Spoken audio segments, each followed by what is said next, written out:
installation is something to consider. I just have one more, and then I think I'm good on time. Am I good on time? Okay. Another one. Oh, it didn't show up. Oh.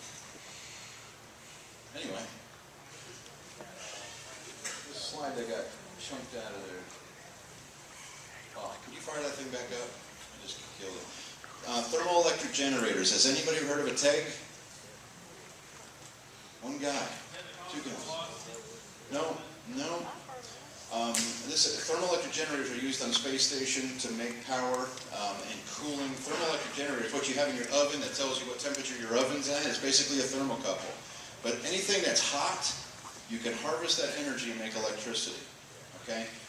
It's TEG, thermoelectric. Just look into them because there's some even, BMW is getting rid of their alternators and going to TEGs. They put them on their exhaust manifold and exhaust pipes and make enough electricity to keep that car going. So it's another form of fuel. If you had a wood stove, throw some TEGs on the wood stove, got a 50-watt generator, you can make enough power to keep your batteries going as long as there's a fire in that box. So it's a neat way to charge when you don't have a solar option or it's a rainy day and you still need to charge your batteries. Look up thermoelectric generators. The other neat thing about a TEG or a thermoelectric generator, if you run it in reverse, you can actually cool. And you'll see in some of the Coleman refrigerators and coolers, they'll lower the temperature 40 degrees below any ambient temperature. It's a we didn't talk refrigeration because that's a huge subject and you've got to get creative on how to do that if we need and want refrigeration. But look up these. If you apply voltage to them, they will cool and they will drop the 40 degrees below the ambient temperature, which is plenty sufficient for refrigeration. So look up TEGs. It's called Seebeck effect or Peltier. There's a lot of different things on there. Just you'll remember TEG, I hope. Okay, redundancies. Oh no, not that one. Oh, that's the little meter. They cost $15.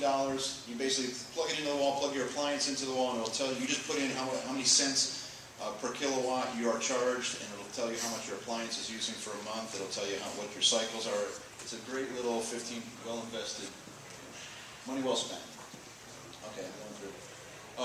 This is just some of the stuff that I have done. Again, I can run my entire house. I can weld whatever off of wood, run the truck. Some of you seen the YouTube videos. And so, wood is my friend. Redundancies. Everything that I have breaks.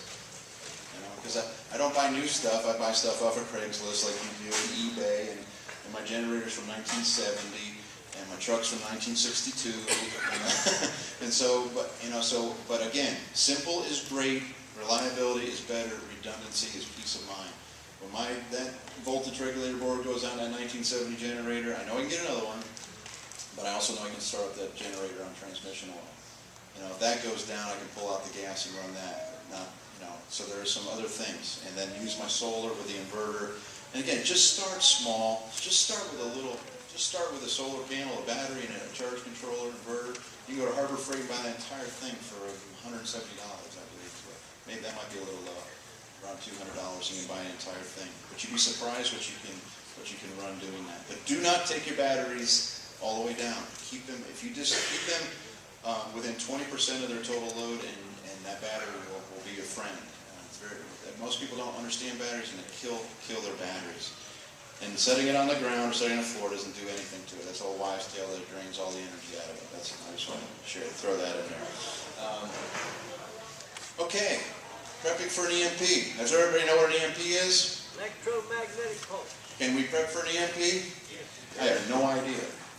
Some say yes, some of you are. Let me just say this. If you're prepping for an electromagnetic pulse from a nuclear explosion or whatever, if you actually have that mind and you understand, you've done your homework on it, you're going to be the best prepped ever.